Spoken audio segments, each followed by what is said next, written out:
Hello बच्चों, बेटे आज आपको देखिए, जैसे आपकी परीक्षा बहुत नज़दीक है तो आप जो मेन टॉपिक हैं पेपर के, किस तरीके का जो पेपर आएगा उसके जो मुख्य मुख्य टॉपिक्स हैं उन पे आप अच्छे से तैयारी करिए।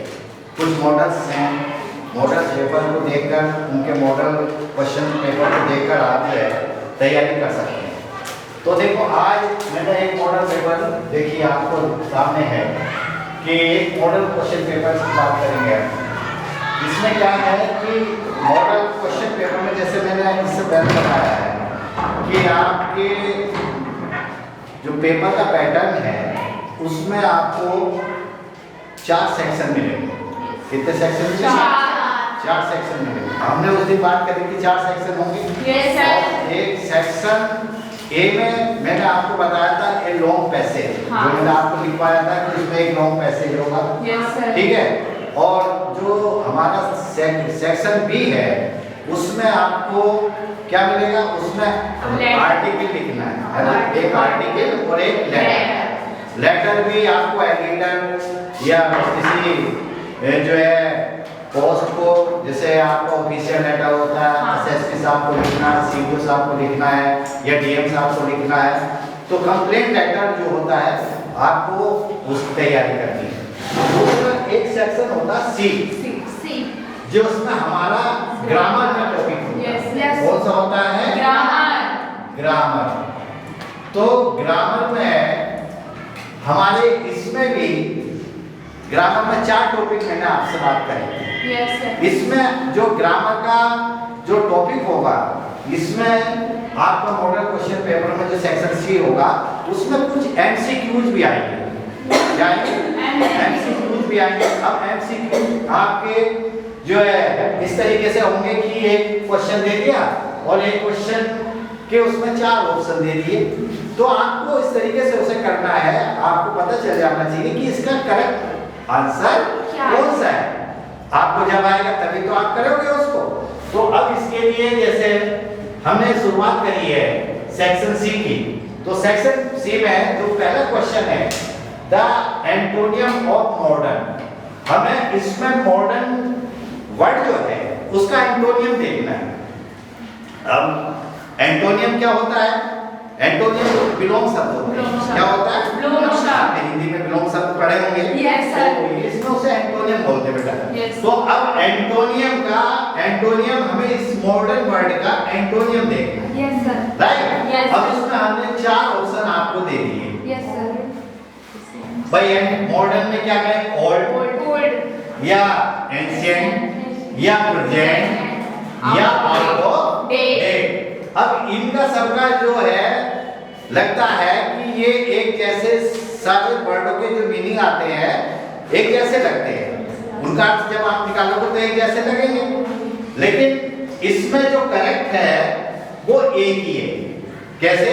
अब देखिए, मॉडर्न है। मॉडर्न मींस क्या होता है? आधुनिक, है ना। अब ओल्ड माने क्या होता है? पुराना। अब आधुनिक में पुराने में तो कोई मेल है नहीं। तो अब क्या करेंगे भाई? ओल्ड पुराना है और इसका एंटोनियम तो न्यू होना चाहिए, नया और पुराना होता है। तो ये तो करेक्ट है। ये वाला करेक्ट है? नहीं है। ऐसे ही एंशिएंट मींस होता है प्राचीन। एंशिएंट मींस क्या होता है? प्राचीन।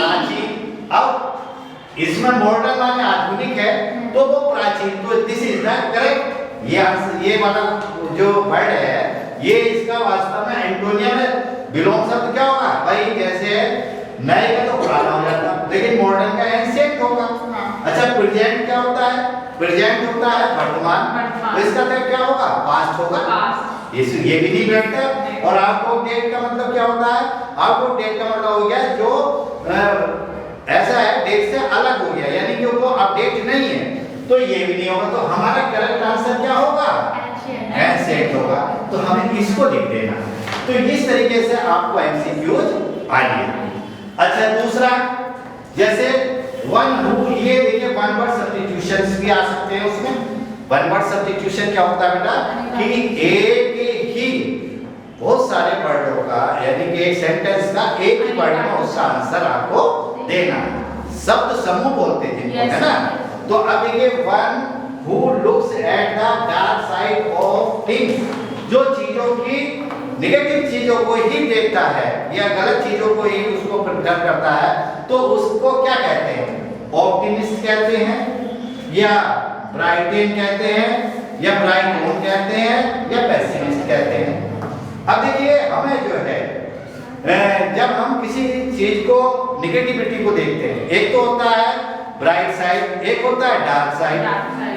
ब्राइट साइड कौन सा होता है? जो हमेशा हम जो है अच्छी जीवन की अच्छी चीजों को देखते हैं, मतलब हर चीज में पॉजिटिविटी ढूंढते हैं, वो तो हो गई ब्राइट साइड। और एक हो गई डार्क साइड। डार्क साइड का मतलब हम चीजों को जो है किसमें ढूंढते हैं? नेगेटिव में ढूंढते हैं। तो देखिए नेगेटिव, तो इसमें आपका कौन सा हो जाएगा? ऑप्टिमिस्ट। क्या हो जाएगा? ऑप्टिमिस्ट। तो पेसिमिस्ट होता है जो उस साइड को देखता है, कौन सी साइड को देखता है? जो ब्राइट साइड को देखता है, जो आशावादी होता है, और एक होता है निराशावादी। हिंदी में हम क्या कहते हैं? एक आशावादी होता है और एक क्या होता है? निराशा। तो निराशा में तो निगेटिविटी हुई ना, तो ऑप्टिमिस्ट हो गया। तो इस तरीके से और जो है ये है। अब इसके बाद आपको इसमें एक एग्जाम्पल मैं और दे रहा हूं, जैसे आपसे ये पूछा जाए क्या, ही इज ए, इसमें आपको एक चीज और, ही is a good man. Good man. अब इसका निगेटिव बनाना है। अब निगेटिव में आपको ऑप्शन है, नंबर 1 है, जैसे he is not a good man। दूसरा क्या दिया? he was not a good man।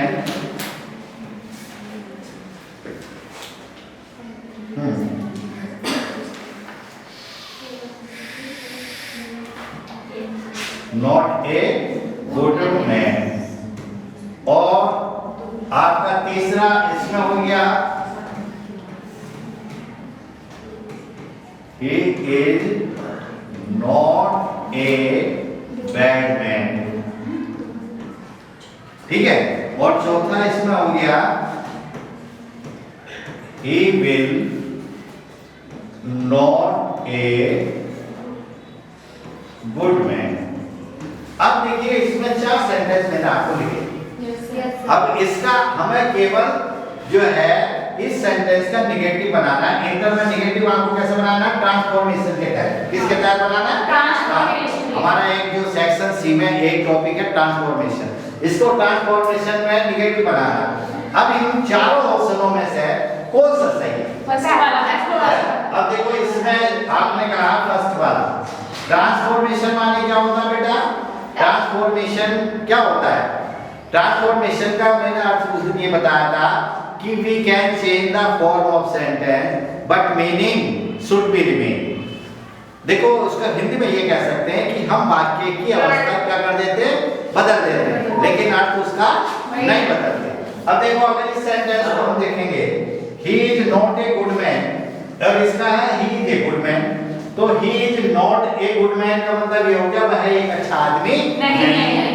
अब इसका तो अर्थ बदल गया भाई, इसका तो अर्थ बदल गया। ये सेंटेंस, ये वाला ऑप्शन सही नहीं है।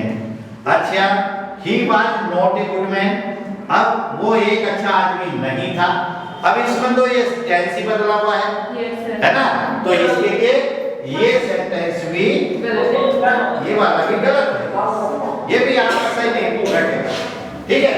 अब इसके बाद आपका तीसरा है, he is not a bad man। अब हम देखिए इसको ट्रांसफॉर्म करेंगे, वह एक बुरा आदमी नहीं है। इसका मतलब कैसा है? अच्छा है। वह क्या है? अच्छा है।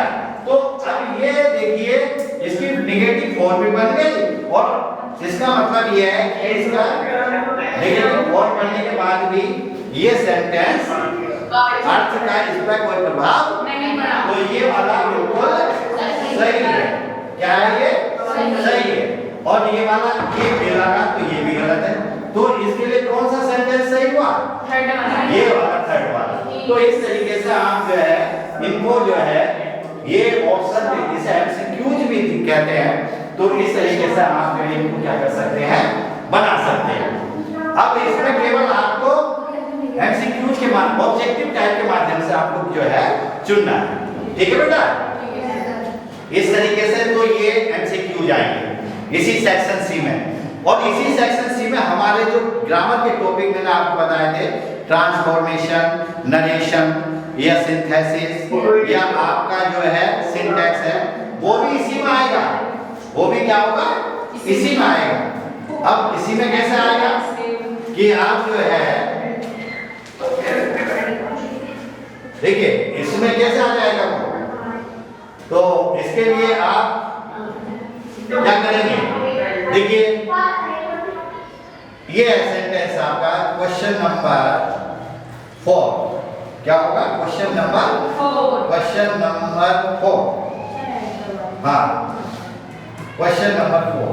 देखिए एक सेंटेंस में आपको दे रहा हूं, जैसे ही, उस दिन मैंने आपसे बात करी थी, ही सेड टू मी, और इसका ये है why have you not finished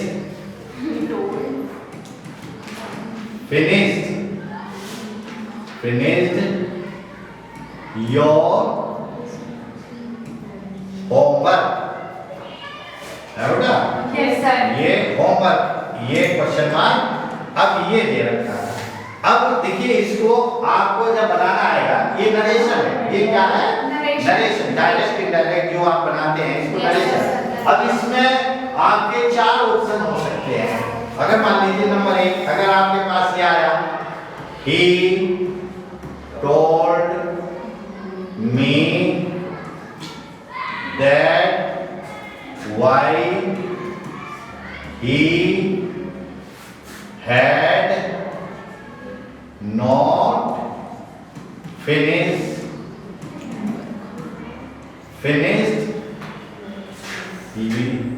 his homework. एक तो ये हो गया, ये सेंटेंस। दूसरा आया, he asked me why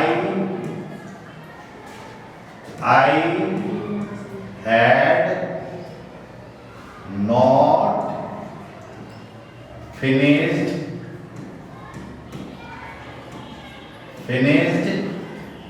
my homework।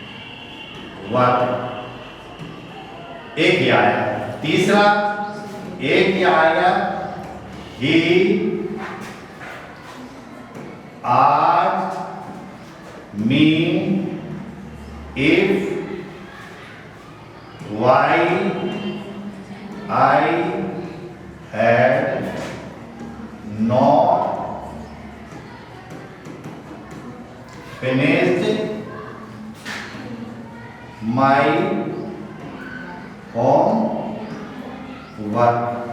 my homework। ये और एक चौथा सेंटेंस है आपके सामने है, he asked me that why I had not finished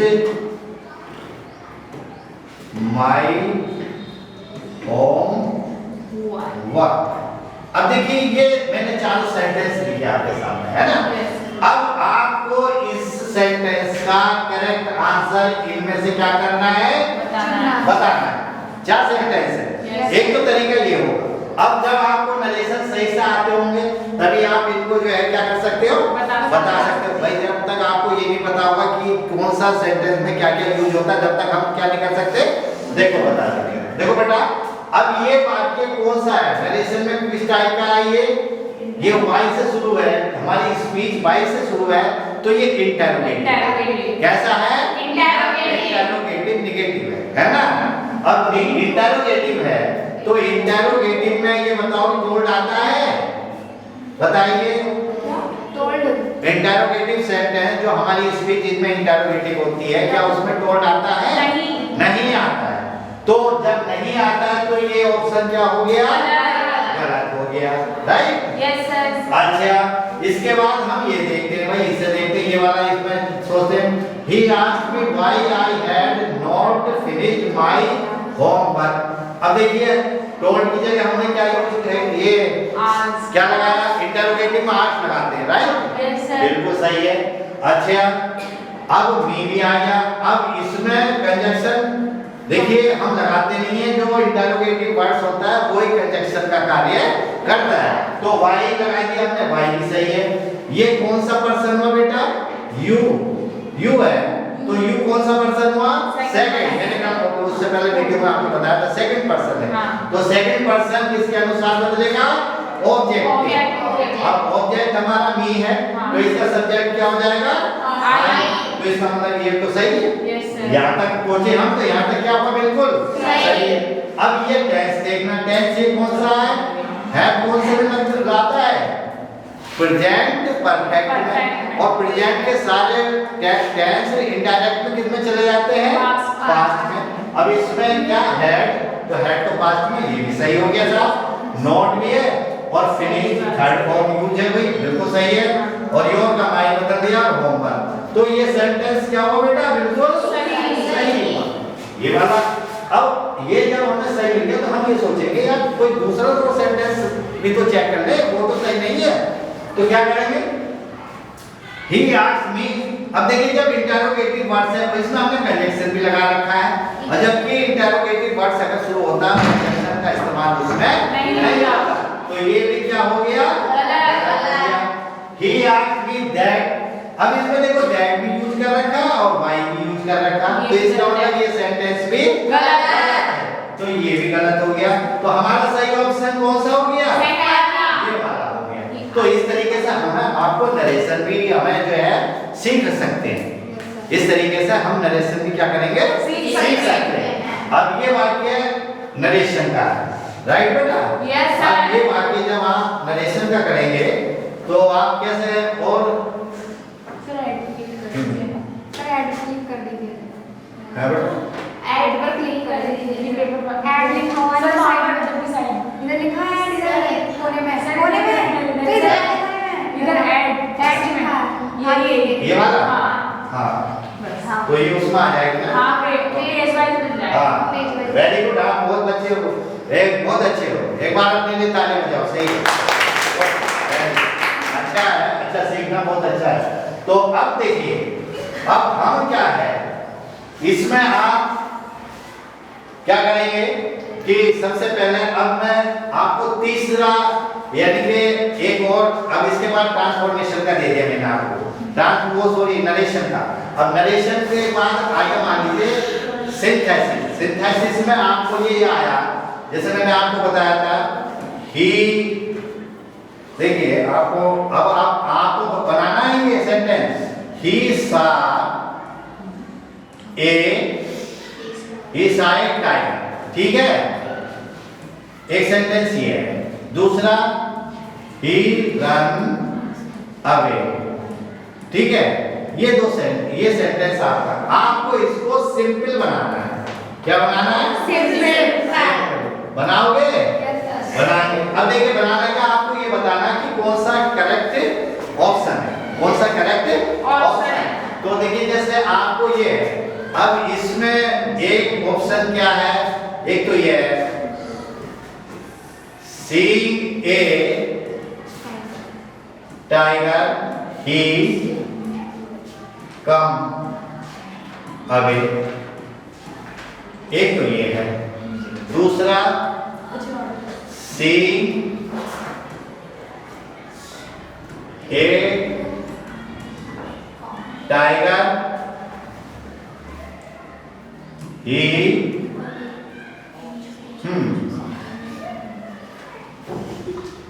he run away, right?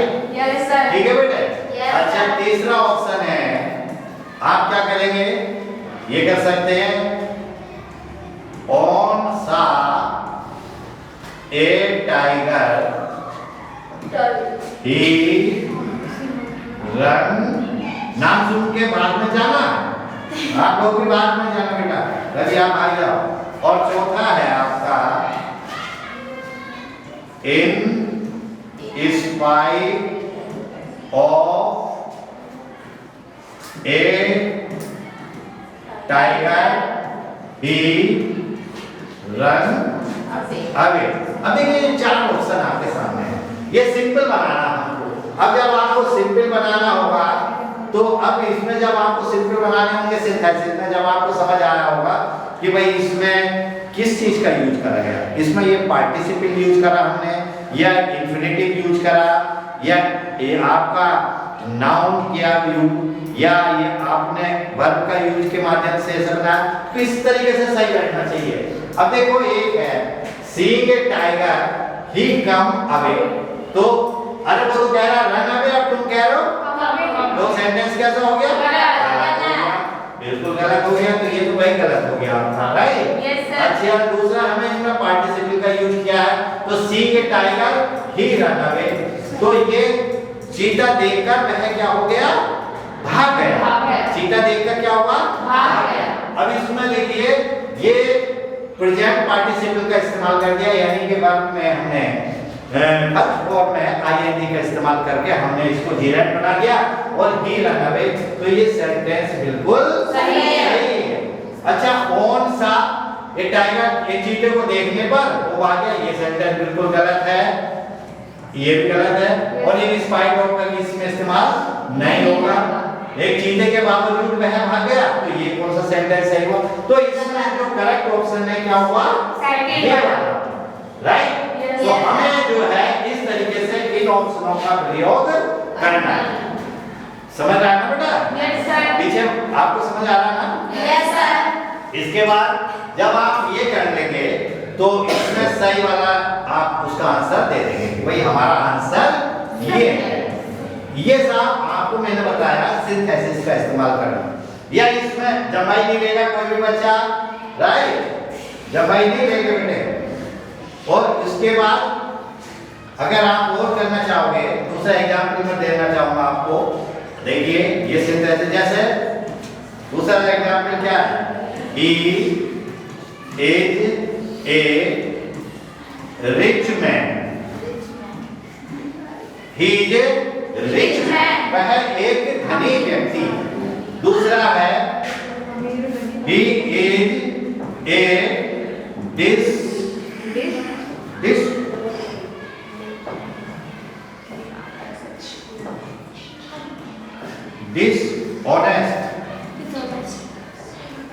dishonest, he is a dishonest man।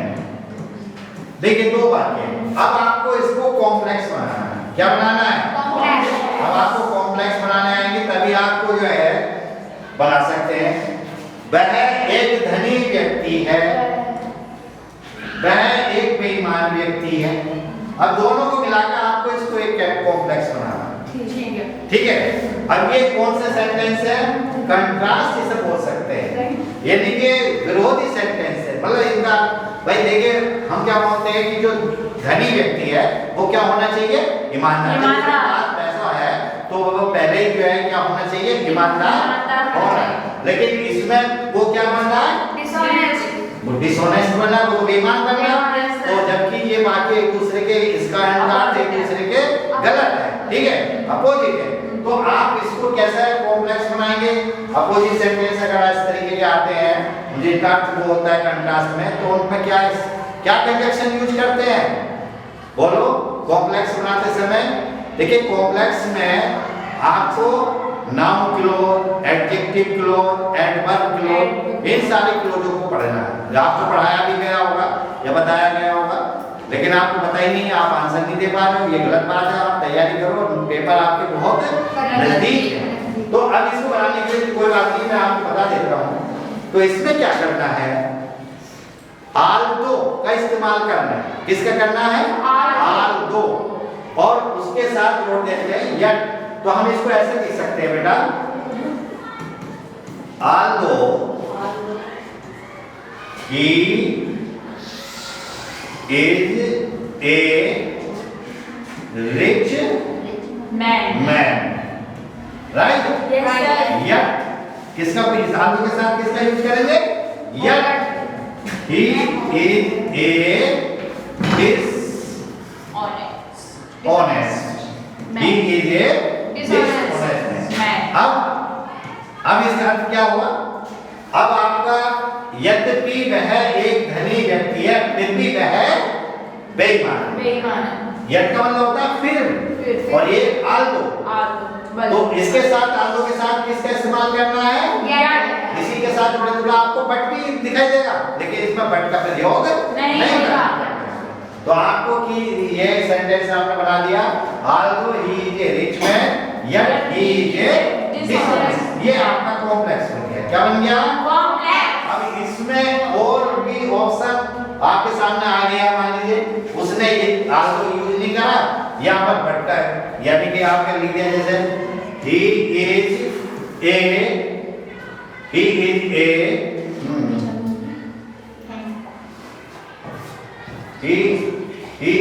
a rich man, और but he is a dishonest man। अब ये क्या है? ये क्या है? ये भी आपको अर्थ ऐसे लगा वह एक धनी व्यक्ति है लेकिन वह बेईमान है, लेकिन ये सेंटेंस गलत है। Yes sir. ये सेंटेंस क्या है? गलत है। आपको ऑप्शन में ये लगा होगा यार, ये तो सेंटेंस का तो बिल्कुल सही आ रहा है भाई, ये सेंटेंस में तो बिल्कुल हमें सही दिखाई दे रहा है। तो हमें इसको जो है किस तरीके से गलत ठहरा सकते, तो बच्चे क्या कर देते, गलत ऑप्शन को भी अपना आंसर पर समझ लेते हैं, जबकि जो आपको सही मीनिंग का पता होगा तभी आप उसका इस्तेमाल कर पाएंगे। समझ रहे हैं मेरी बात? Yes sir. तो इस तरीके से आपको जो है करना है, राइट? अब इसके बाद आप ये मैंने सिंथेसिस के एग्जाम्पल आपको दिए। अब इसके ट्रांसफॉर्मेशन के भी एग्जाम्पल आपको मैं बताता हूँ। ट्रांसफॉर्मेशन के भी इस तरीके से आ सकते हैं। अब ट्रांसफॉर्मेशन में जिन बच्चों को आता है पढ़ना, वही बच्चे क्या कर सकते हैं? पढ़ सकते हैं। देखो अब इसमें मैं कुछ ट्रांसफॉर्मेशन की कुछ चीजें मैं आपको पहले क्या कर रहा हूँ, समझा रहा हूँ। ट्रांसफॉर्मेशन देखो, शुरुआत में मैंने आपको बताया था कि ट्रांसफॉर्मेशन में हमें कितने टॉपिक पढ़ने हैं भाई? एक तो पढ़ना है रिमूव टू, नंबर 2 डिग्री। क्या पढ़नी है? डिग्री। जिनको एडजेक्टिव्स भी कहते हैं ना, एडजेक्टिव्स कर सकते हैं। नंबर 3 क्या पढ़ना है? एक्टिव से पैसिव, एक्टिव से पैसिव। नंबर 4 है आपका, ये नंबर 4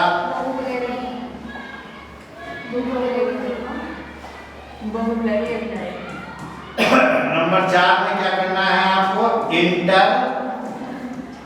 इंटरचेंज ऑफ सेंटेंस।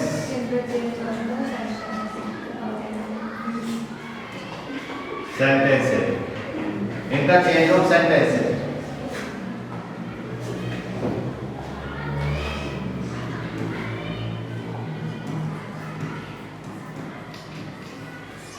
अब आपको क्या करना है?